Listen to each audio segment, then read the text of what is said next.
About accessing the DOM. So let's get started. So as we talked about last time, the whole point of using DOM or using the browser or JavaScript in this case to manipulate the document is so we can select specific things and change. So this is the page we have. This is the HTML code. So all we have is basically we have three sections, right? We have section 1, section 2, and section 3, and all sections are the same. We have ID here, so ID 1, ID 2, ID 3 to identify different sections, and then we have a little styling to kind of look it like that way.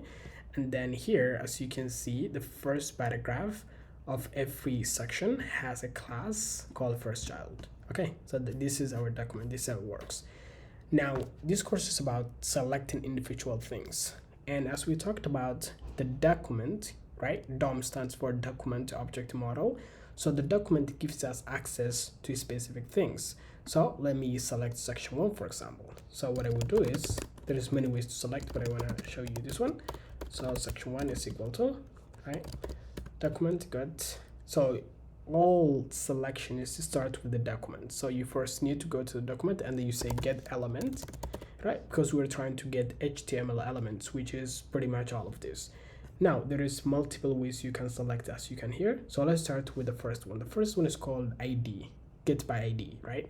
So as the name suggests, you pass the ID of whatever you're trying to select. So you're saying get element by ID. So now I want to select section 1, right? Or I could do section 2 or section 3 because I'm using the ID. And in CSS, that's how you write section, but you don't do the hashtag in JavaScript, because you already knows its ID. So if I selected this, now I selected that. See, it's highlighted. So now I can do things. I could change the background color. So if I could go to style, I could go to like background color. So I could change a lot of things, as you can see.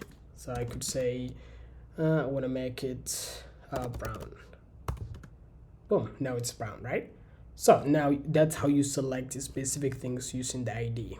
And if we go back to this section thing we've gone, so if you look at it, you can say node name. You can actually select what it is. So we say, what is the name of this? What is so as we talked about, everything is an object, right? So every element is considered like a node kind of thing of like that. So we said, what's the name of this thing we just retrieved? What kind of element is it? And it says it's node name.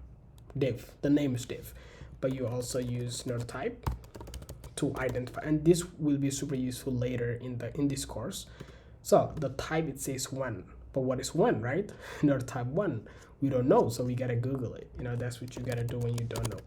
So node type 1, if I Google it, I have the browser, and it says 1 stands for element, things like paragraph or div, and in our case, section 1 is div. So that's the case. So you can think of how you can actually get something and tell what it is before you do an action to it. So that's the first one, get element by ID. Let's go to the second one. So I want to get, let's see. I want to get the first children. Just say first B. So first paragraphs. So I could say document get element by ID, but if you look at this one, we don't have an ID. So how do you access it? Let's use the class name, because they all say first child, right? There's the class, so we can say get element by class name. Get elements by, where is it, class name, and the class name is first child. And just make this a little bit bigger because I like the one-liners. Okay, great. But now let's try to access. Now if we do first, boom, and now we try to access what is it, not name. Oh, we don't have that. So what happened here?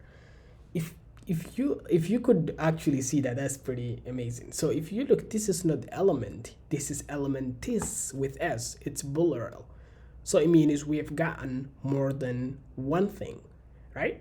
So if you go back to the get element by ID, in HTML and CSS, we use ID to identify a specific thing, but we use class to identify multiple things. So this actually returns a collection. It returns more than one.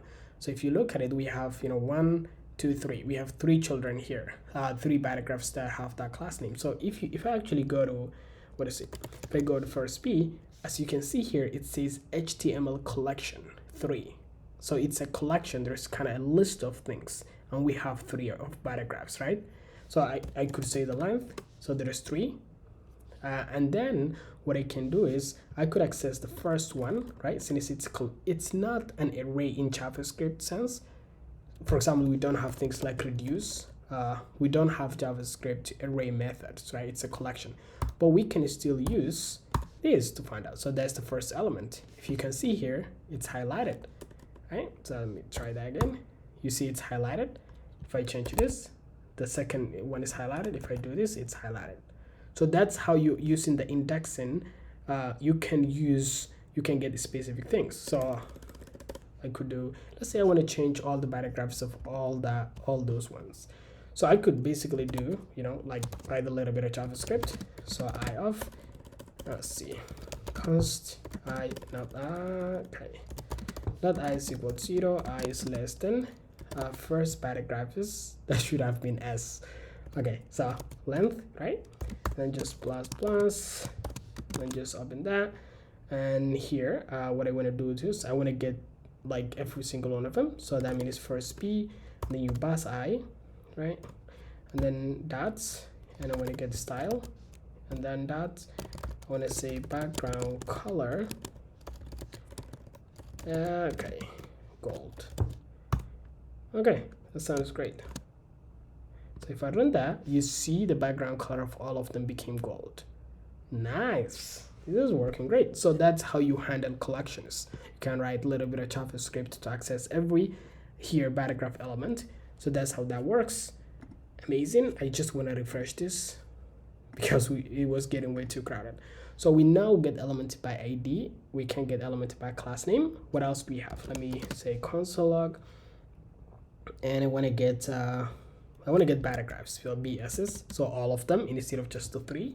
So document get element by, so we know we did ID, we did tag name, now we did class name. Let's try tag name. So the tag is, what kind of tag is it? So when we're trying to get the paragraph, so let's just pass B. If I do that and I BS, now we have a collection like the other one, right? Now this gives us 6 of them. Actually, you can check the length here, 6, which means we got 1, 2, 3, 4, 5, and 6. So we get all the paragraphs. So that's how you use, and it's a HTML collection. You can use it like any other HTML collection, or like we did before. So let's move on. So let's say I'm trying to get to like the first header, right? Let's say I'm trying to get to the second header, this header. And if you go here, as you can see, our headers don't have an ID or a class. So how do we access if they don't have an ID and a class? This is where this brand new, it's actually new to JavaScript. So let's just say header, or like second header. That would be more name. Boom. Okay. So let's try document. Actually, there is this new property called query selector. And query selector, you can think of it as you pass like CSS kind of query. You will see how we do that. So we're trying to get into the section 2, right? We're trying to get to section 2. So you can pass the ID section 2. That's we could have done that, right? And now I'm trying to go deep. I'm trying to get the H4. And if I do that, if I go to second handle, now you see it's H4. So you can see I get into the section and then set H4, because otherwise if I just say H4, JavaScript is gonna scream at me because I have 2 constants here. Just change something here. And now see, if I just say H4, it just automatically becomes the first one that it sees, which is this one. But if I say go to section 2 and H4, right? That's really cool. But what about, let's see. Actually, I want to do a little bit more thing here. Okay, great. So what if what I'm trying to do, I want to get all the headers. How do I get all the headers, right? Let me just do this. So I'm trying to get all the headers. So const all headers. So document dot. Now I could get like it's really hard because first of all they all have different ID, so I can't use the ID to get to all the sections. And then the headers don't have a class, so I can use the class to get in there. But you see that they're all divs, which means I can use tag to get in all of them. So I could say, now there is two ways that I could do, right? I could get the tag, which means I could get a collection of all of these, and then I could run it through every one of them trying to get the H4, right? I could do that, or I could use the query selector, right? Query selector to basically get into the div. I don't know if this is gonna work actually, because I usually just do like something more identifying, but let's try. So div and then H4. So if I do that, see what I got. So if I say all headers, we only get the first one. Isn't that interesting? So if you actually look here, there is another property. So if you just say query selector, that just gets you the first one it sees that meets this criteria, which happens to be the first header. But you can say all, and all, as you might think of, return is more than one. So then we need to change this. So instead of just say correct, name is really essential, even when it's okay. Correct all headers. That's a weird phrasing of things, but you get the point. Now if we get it, now if we do that, now you see we have a node list. Remember the other one is returned HTML collection, and this one is returning node list. What is the difference between those two, right? Now if you see here, length, okay, so it works like other one. Can I get the, let's try to get that. That one, works like other one. Can I change the style? Okay, background color, oh wait, what? Okay, accidentally, okay. Try to access that. You say style, you say background color. I want to make that gold. Can I do that? I could do that. So this thing, see.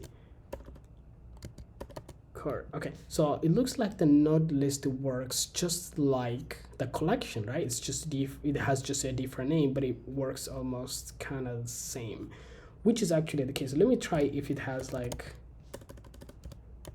reduce for each loop. I could use for each. So node list, okay, let me go back. So basically the node list and HTML collection are almost, think of them identical, right? They're literally pretty much the same thing. This one gives you like a little bit more methods from arrays perspective, but I would highly suggest thinking of them like basically the HTML collections most of the time, right? Or almost, that's what you're gonna see anyway. Otherwise I would basically specify more. Another thing that makes them a little bit different is one is live. So like let's say we have a collection of node list, right, in here. Like here we have all headers. Now if I add another section, this wouldn't update. So this would still say node list. I would have to call it again to get the correct number.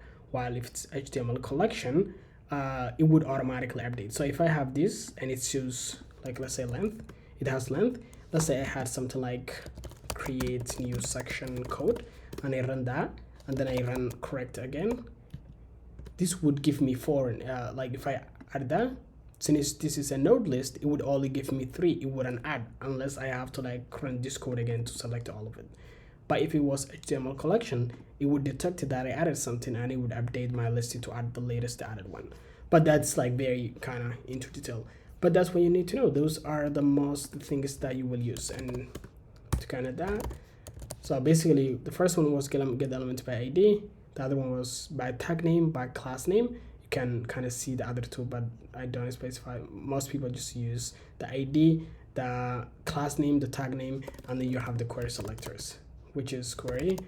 You have the query selector, which selects only one thing or returns the first thing it meets, and all which returns more than 2.